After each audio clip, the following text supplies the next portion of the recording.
are down here now with Mr. Bleeker for our week 2 video recap. So I've got some snacks here. We've got our hungry puppy. So what I'm going to do is quickly sort of run through, the things that we did with our pups last week. And then I'll also show you the new things that we introduced for week 2, okay? So we've got even more stuff on the roster than last week. As the weeks go on, sometimes our pups start to get, they just get full because we're going through so much stuff at once. So the things that we are recapping that we did last week, I'm just going to do fewer reps of those. So hopefully we keep our puppies hungry and motivated for the whole session, okay? So we're going to get started just like last week by, look at, he's hungry, he's ready, by charging the clicker, okay? Just a couple of reps though this week. Good boy, yeah, very nice.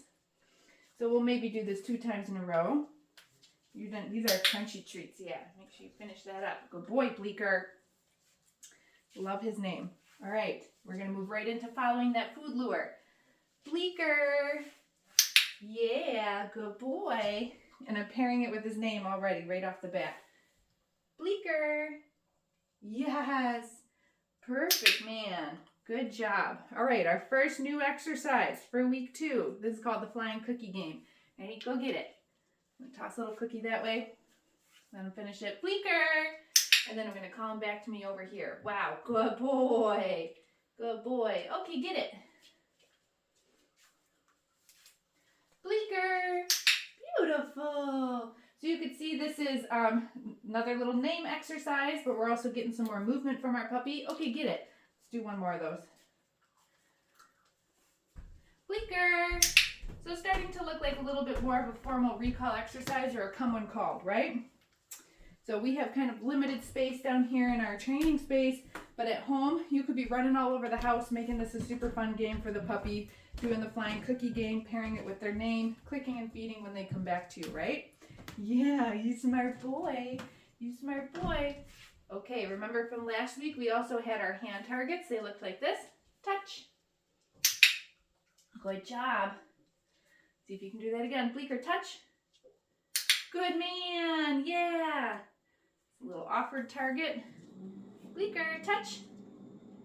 Perfect. Good job, buddy. Yeah, you're so smart. You're so smart.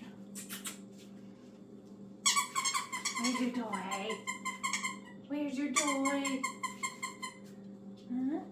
You hungry? You want to do more? Okay, last week we also worked on our sits.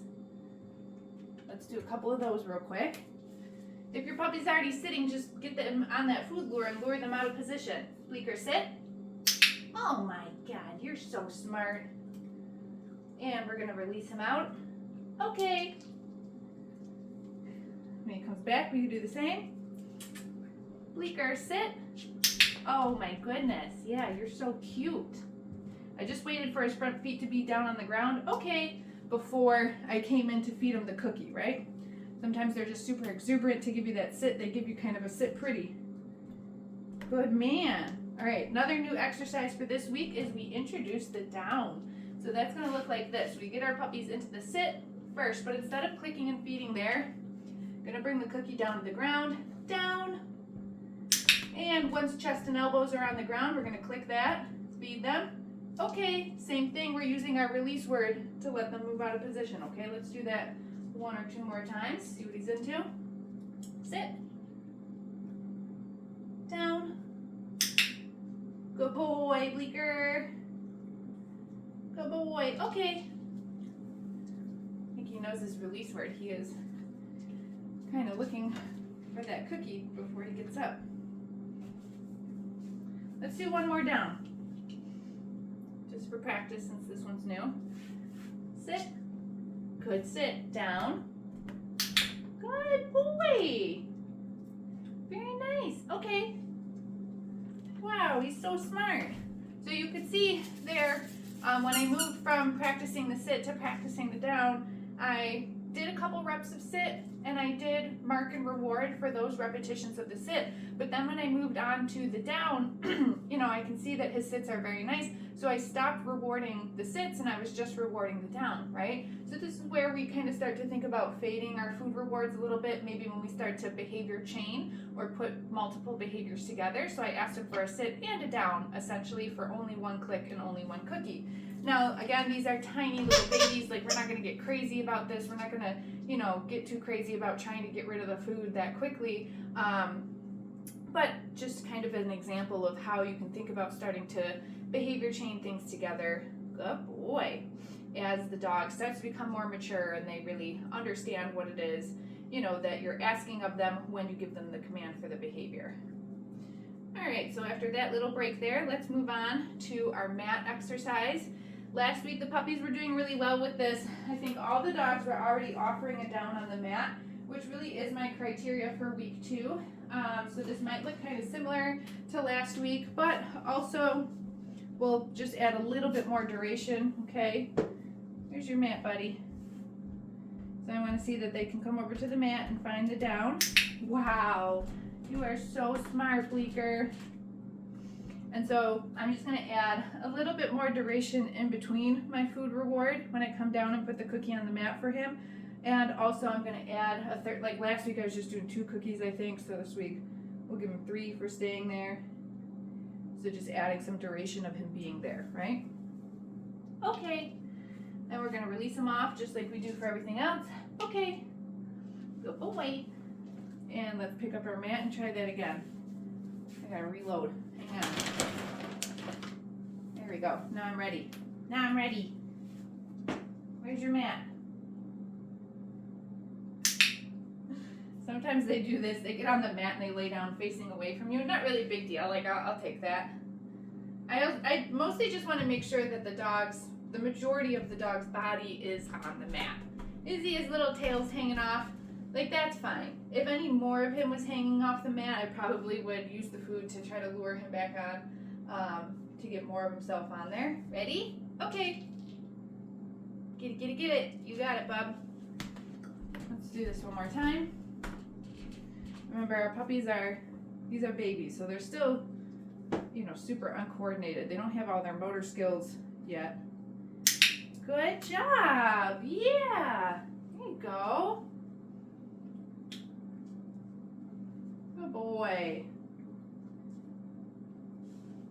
So he just got up to get that one, which is fine. You know, sometimes it's going to happen. Maybe the food reward rolls away from the dog a little bit or something like that. What I'm looking for is that once the dog, if they got up to like get a cookie like that, I want to see that they can put themselves back after they've gotten that cookie. Which he did. He kind of put himself into a sit. I had to sort of help him find the down again, but that's okay.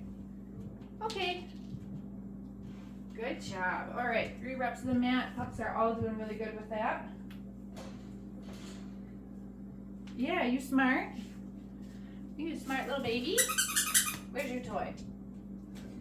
So the other new thing that we did with the puppies this week is introduced the crate. I mean, not so much like they've been sleeping in the crate at night, but what we've introduced is asking them to go into the crate on cue, luring them in there with food. Ooh, you already want to go in? Bleeker. Kennel. Good boy. You can do it. Yeah, you can do it. I know you can. I know you can. Yeah, there we go.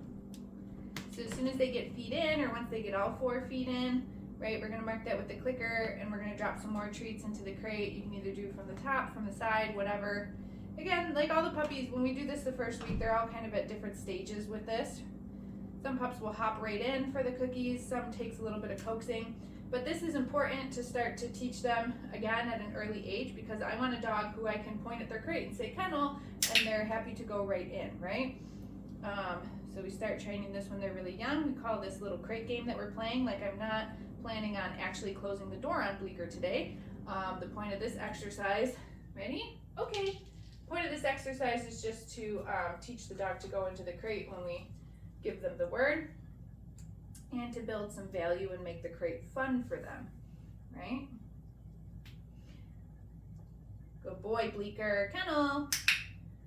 And Bleeker's one of the bigger puppies, so sometimes I see this too when the crates, like this is definitely still an appropriate size crate for him, but like he just might not feel like it's big enough that he can get all the way in and turn around like right now when he's doing it on his own. So sometimes doing this with a slightly larger crate is also helpful too. You're just gonna stretch. You're not gonna get those back feet in. You can fit in here. There it is. There's 3 feet. Yeah, good boy. Can you get that last one in? Do it for us. Come on. Come on, Bubby.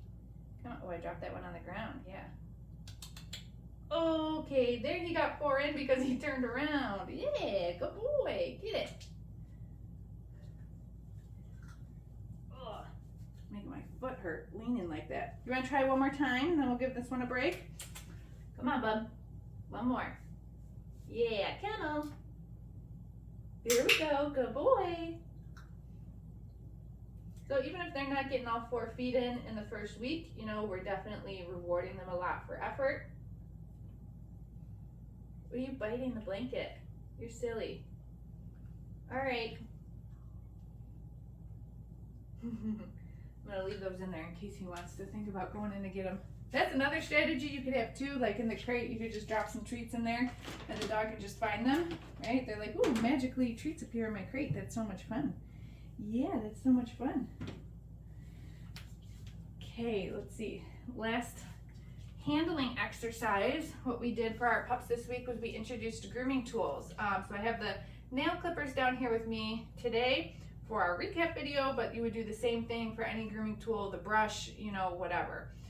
So it's gonna look kind of similar to what I did last week with the puppies, except this week in my opposite hand I am holding the grooming tool. So food in this hand up here, puppy's connected to it, and I'm just gonna pet them, yes, with the grooming tool. It might seem kind of silly to pet the dog with the nail clippers, but this exercise is just about teaching our dog, you know, I'm not actually trimming his nails right now, I'm teaching him that when I touch you with something, yes, that it's not a big deal, and it's also paired with food, right? So he's totally into the food, he's not bothered by the nail clippers, he's still hungry. So now I'm gonna take these clippers, yes, and I'm gonna start to touch him to his feet, okay? Yes, good boy, okay. I'm gonna do that to all 4 feet because he is still in the game. Ooh, you're so silly. Uncoordinated puppies, right? So we're gonna do this side. Yes, good boy. And we got one more foot here. I'm just trying to turn around so you can see him. Yes, good man. Okay. All right, so last couple of seconds here. I'm just gonna get him dressed in his harness and throw a couple cookies on the ground for him for that. Come here, Bleeker. Man, you guys are all so much bigger already. Let's get your harness on you. Again, these dogs are all doing pretty good with their harness. Here we go. All right. All strapped in. Toss a couple cookies for him. Ray, get it. Where's your cookies? Get it. Good boy, Bleeker. Okay, so this week, make sure that you check out the video library for the week 2 videos, in addition to watching this recap video. Ooh, that one went flying. If you haven't done so already, also make sure that you get your Zoom lesson booked with me. Where is it? Go get it. Woohoo! Good boy, Bleeker. Bleeker did great today, and we will see you next week for week 3.